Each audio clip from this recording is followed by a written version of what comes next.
Nou vriende, goeiemôre, ons is die Here nog dankbaar dat ons uitgespaar is, dat die Here nog 'n nuwe dag tot ons lewens toegevoeg het. Hoe wonderlik om te weet dat hy op die troon van die hemel sit, dat hy van die aarde maak die voetbank van sy voete, dat ons dan kinders van sy troue sorg is, en dat hy ook in hierdie dag vir ons alles ten goeie sal laat meewerk, omdat ons hom liefhet. Ag vriende, kom ons vertrou die Here ten volle in sy soewereiniteit, dat hy ook besig is om my lewe te vorm en te verander, tot my beswil, tot uitbreiding van sy koninkryk, tot verheerliking van sy naam, en mag u en ek in gehoorsaamheid elke dag lewe met 'n lewe van dankbaarheid, omdat ons van so groot ellende vrygemaak is. Nou vanmôre gaan ons aangaan met ons reeksie uit Psalm 103. Ons gaan bietjie kyk na hierdie baie besondere vers 4 en verder aan. Ons nou al reeds gekyk hoe Dawid met homself praat en hy sê, loof die Here o my siel en alles wat binne my is, loof sy heilige naam. Loof die Here o my siel en vergeet geen een van sy weldade nie, wat al jou ongeregtighede vergewe, wat al jou krankhede genees, wat ons nou al reeds na gekyk het, kosbare, wonderlike waarhede. Nou in die 4de vers kom Dawid en hy sê, wat jou lewe verlos van die graf, wat jou kroon met goedertierenheid en barmhartighede. Nou vriende, ons lees in ander vertalings wat jou verlos van die verderf, eintlik een en dieselfde gedagte, en wat jou kroon met goedertierenheid en barmhartighede. Nou vriende, ons weet dat die dood seker die meeste vrees inboesem by mense. As mense hoor van die dood, is daar vrees by hulle, want is 'n stap eintlik in die rigting van die onsekerheid, iets wat ons nie ken nie, iets wat ons nie weet van nie. Ons lees daaroor, ons luister wat die Bybel vir ons sê rondom die gedagte van die dood, en tog is daar 'n mate van vrees. En nou kom Dawid en hy sê, luister, omdat Christus die graf oorwin het, omdat hy die dood oorwin het, omdat hy die bose in die openbaar tentoongestel en daar oor hom getriomfeer het, het ek en jy nie nodig om bang te wees vir die graf nie. Want u sien, ons gaan eintlik oorgaan van lewe na lewe, van hierdie tydelike lewe na die ewige lewe saam met die Here Jesus Christus, omdat hy die graf en die dood en die hel alreeds oorwin het. So Dawid sê, hy verlos my van die verderf, van die oordeel, van die graf, van die aakligheid van die dood, omdat hy alreeds die dood oorwin het. U kan 1 Korintiërs 15 gaan lees, dit staan bekend as die opstandingshoofstuk. Daar praat Paulus van die laaste vyand wat oorwin moet word, en is die dood. En dan sê hy, ek dank God in Christus Jesus, wat die oorwinning gee. Wonderlik om hierdie beloftes vir ons as kinders van die Here toe te eien, dit uit te lewe. En ag vriende, dit moet dankbaarheid bring.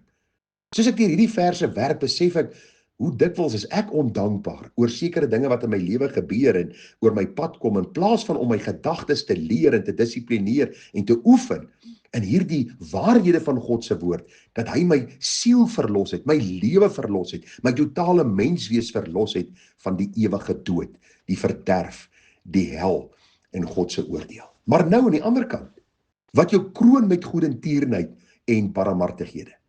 Vriende, as die Here ons kom red, dan los hy ons nie verlate nie. Hy kroon ons. In plaas van die oordeel wat ons verdien, gee hy vir ons koninklike status deur sy goedertierenheid, deur sy liefde, deur sy barmhartighede. Hoor hoe pragtig stel Petrus dit in 1 Petrus 2 vers 9. Hy sê, maar julle is 'n uitverkore geslag, 'n koninklike priesterdom, 'n heilige volk, 'n volk as eiendom verkry, om te verkondig die deugde van hom wat julle uit die duisternis geroep het tot sy wonderbare lig. Julle wat vroeër geen volk was nie, maar nou die volk van God is, aan wie toe geen barmhartigheid bewys is nie, maar nou bewys is. Is dit nie vir u kosbaar nie? Die Bybel sê vir ons dat die Here ons nie net verlos van die graf en van die verderf nie. Hy kroon ons met goedertierenhede en barmhartighede. En ag vriende, hierdie koninklike status wat ons ontvang het, hierdie kindskap wat ons ontvang het, is omdat God 'n genadige en barmhartige God is. Daar's niks wat hy in ons gesien het wat sy aandag getrek het nie. Hy het absoluut uit liefde na hierdie aarde gekom. Hy het absoluut uit liefde sy lewe kom aflê, sodat ons gered kan word. Die volgende vers 5, is net so besonder. Vers 5 sê, wat jou siel versadig met die goeie, sodat jou jeug weer nuut word, soos die van die arende. 'n Ander vertaling sê, wat jou mond versadig met die goeie, sodat jou jeug weer nuut word, soos die van 'n arend. Nou vriende, hierdie verklaring is nie baie moeilik nie. As ons daar dit kyk, dan sien ons God se kosbare waarhede in sy woord vir sy kinders opgeteken. Wat Dawid eenvoudig vir ons wil kom leer, vriende, is God gee wat werklik die siel bevredig en versadig. Hy gee ons die goeie vanuit sy oorvloed. As ons deur die blaaie van die Bybel lees, dan sien ons vanuit sy volheid het ons ontvang genade op genade. En dan die beeld van die arend verwys eenvoudig na die gedagte van krag en lewenslus en vernuwing. U sien soos die Here ons deur sy woord bekragtig, versterk, bemoedig, teregwys, opbou in die allerheiligste geloof, so word ons kragtig in die Here en in die krag van sy sterkte. Ons word, vriende, met lewenslus gevul. Ons besef dat hierdie lewe is die moeite werd, omdat Christus Jesus lewe. En ag vriende, dit is so, ons gaan baie keer deur beproewinge, ons gaan baie keer deur stryd, ons gaan baie keer deur siekte tydperk, maar die Here kom en hy vernuwe ons. Hy bly ons versadig met dit wat goed en reg vir ons siele is. En dit het ook 'n uitvloeisel op ons liggaam, op ons tydelike, op hoe ek die wêreld sien en my wêreldsvisie en hoe ek die dag tegemoet gaan. Ek is nie pessimisties en swartgallig nie, want ek weet hierdie is my lewe van stryd, maar daar is 'n ewige heerlikheid wat voor lê. En daarom is ek ywerig en oorvloedig altyd diensbaar vir die Here om hom in alles te verheerlik. Ag vriende, hierdie eerste gedeelte leer vir ons kosbare waarhede en ons gaan nou vanmôre 'n bietjie stil staan by die tweede deel ook van hierdie Psalm. Ons gaan miskien net een versie hanteer, maar deel 1 is vers 1 tot 5 en dan is daar deel 2 wat praat oor God se genade in die geskiedenis, verse 6 tot 13.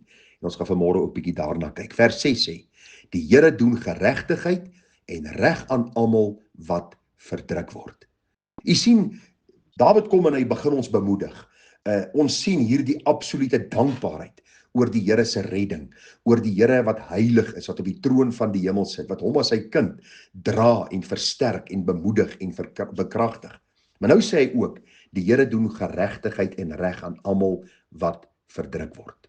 Vriende, eenvoudig gestel, God is nie onverskillig teenoor onreg nie. Hy neem dit op vir die swakkes, die hulpeloses en die wat verontreg word. So die Here stry ons saak vir ons. Sommige tye kom daar dadelik vir ons 'n uitweg, 'n uitkoms. En ander tye, vriende, moet ons eers vir 'n tyd lank deur hierdie stryd en beproewing gaan.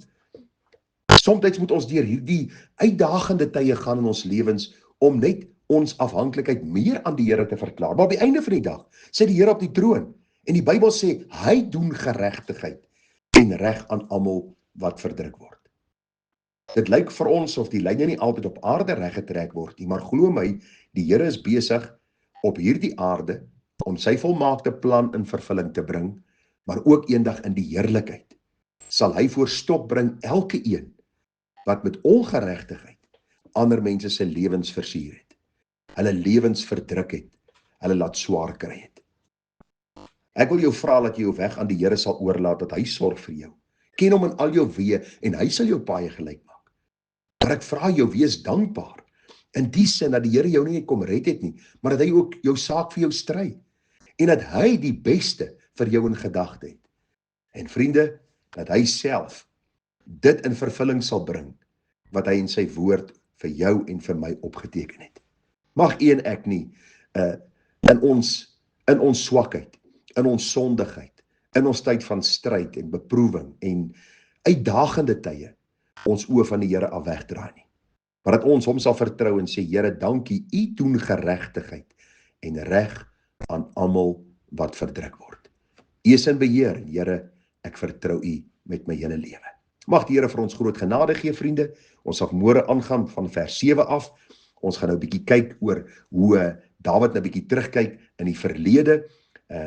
Hy het so 'n bietjie 'n terugblik gehad in dit wat God gedoen het in die geskiedenis en hoe dit ook vir my en vir jou tot versterking kan dien in ons huidige stryd en huidige uitdagings. Mag die Here ons seën, mag ons in hierdie dag dankbaar lewe, omdat ons uit genade gered is, omdat ons kinders van God is, omdat ons op pad is na sy heerlikheid. Groete vir u, mooi dagie verder, tada.